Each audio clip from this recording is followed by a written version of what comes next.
John Gandel is a prominent businessman, philanthropist, and community leader. He has been the chairman of the Gandel Group of Companies since 1983 and chaired the Gandel Retail Trust from 1994 to 2006. In 2013, he was inducted into the Property Council of Australia Hall of Fame. John was made an officer of the Order of Australia in 1990 for services to businesses, commerce, and industry. A centenary medal recipient in 2003, he received an honorary doctorate in philosophy from Tel Aviv University in 2006 and an honorary law doctorate from Monash University in Melbourne in 2013. He's also been active in a wide range of community roles over many years. John is chairman of the Jewish Museum of Australia, Gandel Centre of Judaica, and patron of the Victorian Arts Centre. As patron, chairman, and committee member of numerous fundraising appeals, John has been instrumental in raising tens of millions of dollars for a wide range of causes. He's also served on the boards of professional and community organizations, including the CSIRO, Montefiore Homes for the Aged, Australian Drug Foundation, Alfred Hospital, Melbourne City Council, and the Committee for Melbourne. John's philanthropic activities stretch back to 1978 when he first established a charitable entity, which is today named Gandel Philanthropy. Through Gandel Philanthropy, John and Pauline direct millions of dollars in grants and donations to causes ranging from the arts, education, health, and medical research, to Jewish identity and leadership, youth at risk, and Indigenous programs. Would you please make very welcome Mr. John Gandel.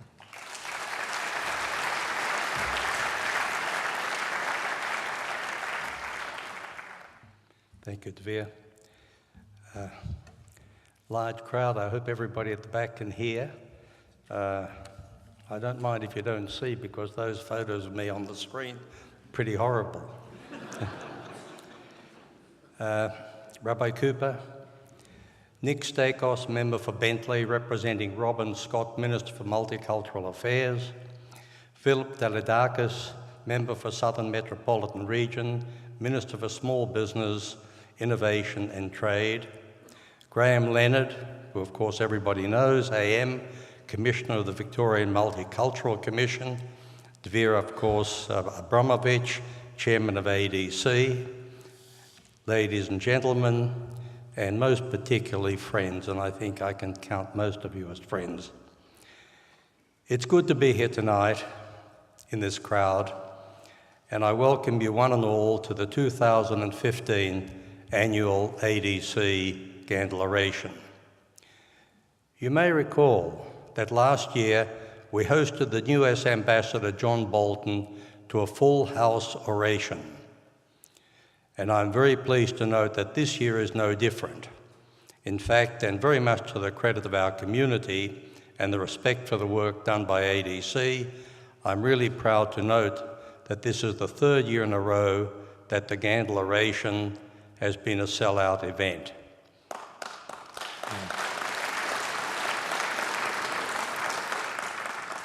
In actual fact, Dvir tells me they've oversold the tickets and some of you are here illegally.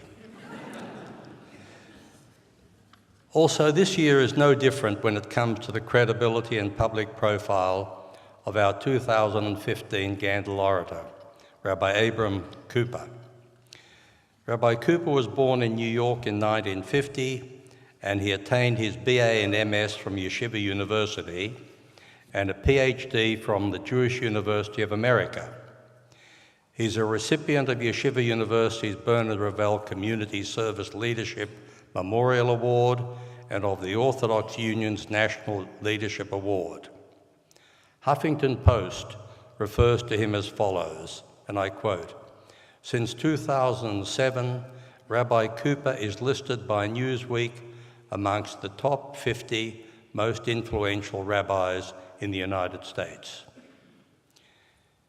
His official title is the Associate Dean of the Simon Wiesenthal Center in Los Angeles, which he in fact helped establish together with Rabbi Marvin Heyer back in 1977. Now, this is no ordinary centre. It boasts 400,000 family members, and Rabbi Cooper is charged with spearheading the centre's international social action program. Today, this centre is regarded as the leading Jewish human rights organisation, and Rabbi Cooper is considered one of the world's leading human rights activists. But there's much more to his story. Over the past 3 decades, Rabbi Cooper built a global recognition as a subject matter expert in several fields, including being a pioneer and a recognised authority on issues related to digital hatred. In today's age of complete and instant online connectivity, of Facebook, Twitter, Instagram, and a myriad of other social media channels, such expertise and knowledge is incredibly relevant. In fact, Rabbi Cooper took the opportunity to address our younger audience on this very topic. This morning, he visited Mount Scopus College, where he discussed issues related to digital terrorism with their students, and also visiting students from King David School and I believe Bialik School. In researching Rabbi Cooper's remarks on this particular topic, I was taken by a comment he made to a journalist during his visit to Japan back in 2009, where he said, and I quote, "In this internet age, we should use the technologies available to us to break down barriers and intolerance, not build new firewalls for hate and portals for terror." Another very pertinent point about Rabbi Cooper is that he has been a true trailblazer in terms of his human rights activism and impact in Asia, especially in relation to helping counter negative stereotypes about Jews. He worked heavily on opening up new avenues for dialogue and improved relationships with a range of Asian countries from Japan and China to India and Indonesia. As one example, through his centre, he organised a tour of the Anne Frank and the Holocaust exhibition to Japan, which was seen by more than 2 million of their citizens.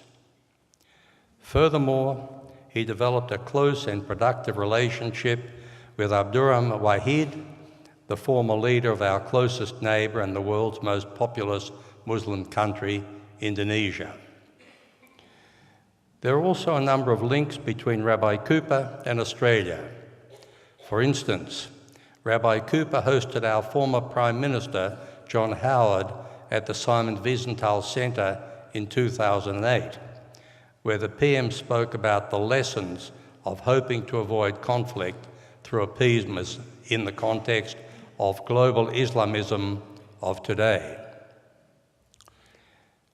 There is another connection between Rabbi Cooper and Australia, which ties in closely with the title of his oration today.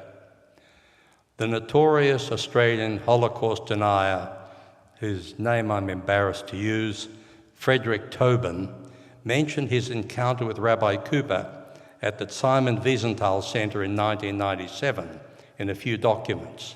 He stated that when asked by Rabbi Cooper if he questioned the gassings, to which Frederick replied that he did, he was promptly escorted out of the centre.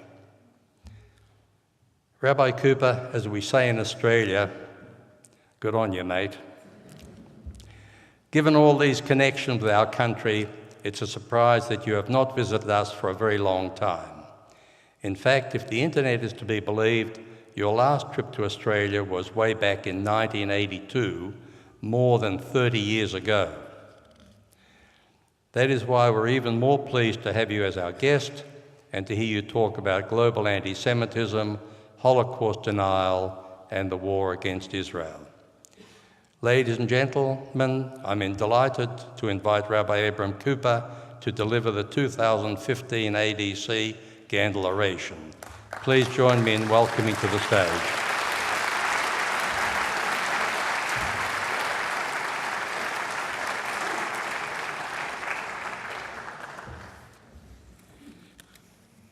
Thank you, John and Pauline.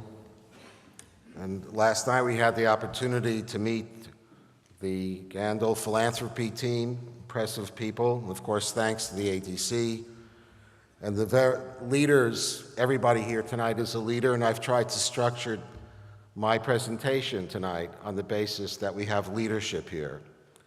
And of course, to my dear friend Dvir, who's a true leader here in the community and a true leader of Klal Yisrael, and I deeply appreciate the opportunity to reconnect to Melbourne, and the fact that my roots are Polish roots. I know that when I come to Melbourne, I really am at home, and it's a wonderful, just very special to, in a sense, to say that, yes, I feel like I'm back home. So thank you for the invitation.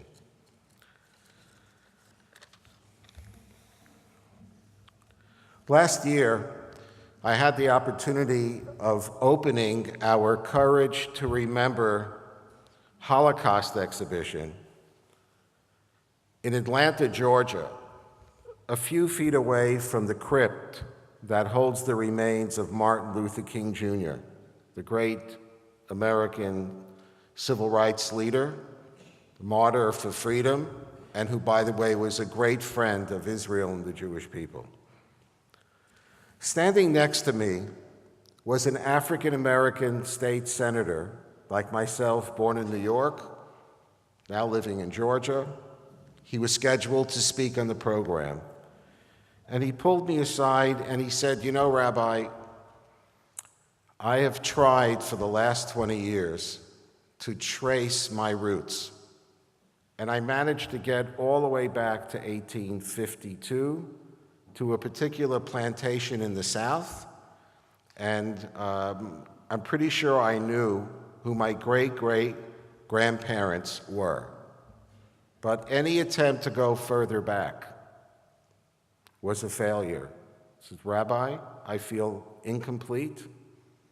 Here we are in 2014, successful person, and I feel that that bridge back to my past is blocked." He had tears in his eyes, and he said it in front of an exhibition that details the horrors of the Shoah and the horrific events that so many of the people here experienced. And yet, he had tears in his eyes because he felt that our community had something he could never actually recapture. Adolf Eichmann, the architect of the final solution, and other Nazi leaders were convinced that they had largely succeeded in destroying the Jewish people and the values that sustained them.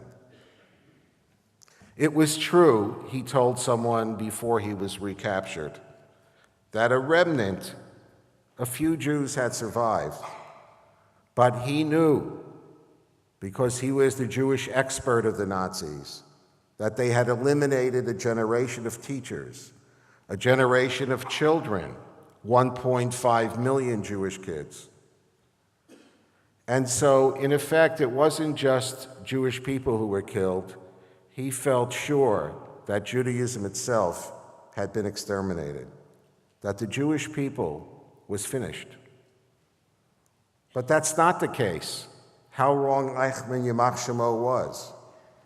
Here we are in Melbourne in 2015, 8 Jewish schools, a bulwark of support of Zion, a community transformed and led by Holocaust survivors, by tenacious, courageous, gentle people who had the courage to serve as a bridge to our past, to our living values. People who individually and collectively are a living Kiddush Hashem.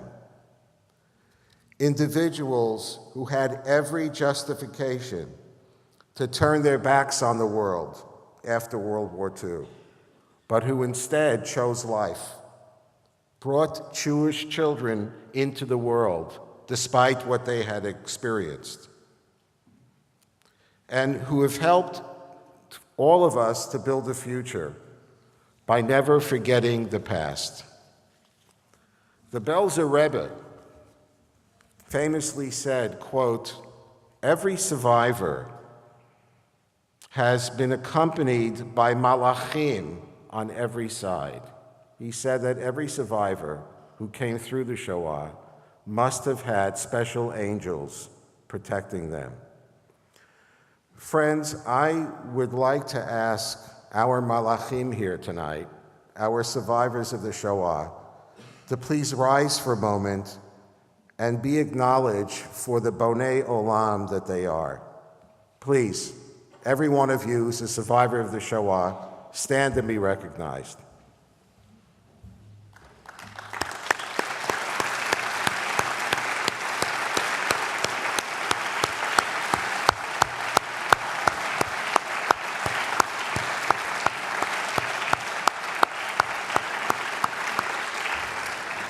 Thank you so much. God bless you with good years of good health and nachat. Just before I go off this subject, I never thought that I would ever state publicly that I actually agree with Louis Farrakhan about anything.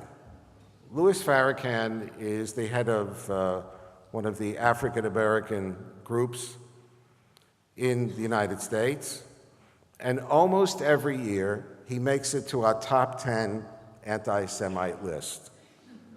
And for decades, he has been railing and trying to make sure that his people are at the top of the list of victims, of the victimization list. Our people have been working hard to get off that list. We're mochel lekavod. But Farrakhan has famously said, Holocaust was nothing. We suffered much greater than the Jews did. While he's saying it for the wrong reasons, and I wouldn't say it to him face to face, the truth is that because of the courage of the survivors of the Shoah that I just recounted, and that everybody in this community has felt, whether you're their children, grandchildren, or neighbors, they are the bridge to our past. They are the ones who saw to it that Eichmann and Hitler and all of the Nazis at the end of the day failed. We do have a bridge to our past and our values. We do have Eretz Yisrael again. We are truly blessed. And when I think back to that state senator and all my African American friends, I have to say to myself every time I'm in a conversation, I wish that my African American friends had some bridge that would help them feel complete in terms of their worldview. In my life, I've met kings and queens, popes and presidents, and I've had the zchut to hear Torah from giants like Rabbi Joseph B. Soloveitchik. And those of you who come to my office in LA, you will notice a picture with a Lubavitch Rebbe of blessed memory. I am not a Lubavitcher, but the Lubavitcher Rebbe gave me $3. Not one, but three. And when I'm asked, why do you have a picture of the Rebbe if you're not a follower? I said, because the Lubavitcher Rebbe gave me $3, which is $3 more than any other rabbi ever gave me.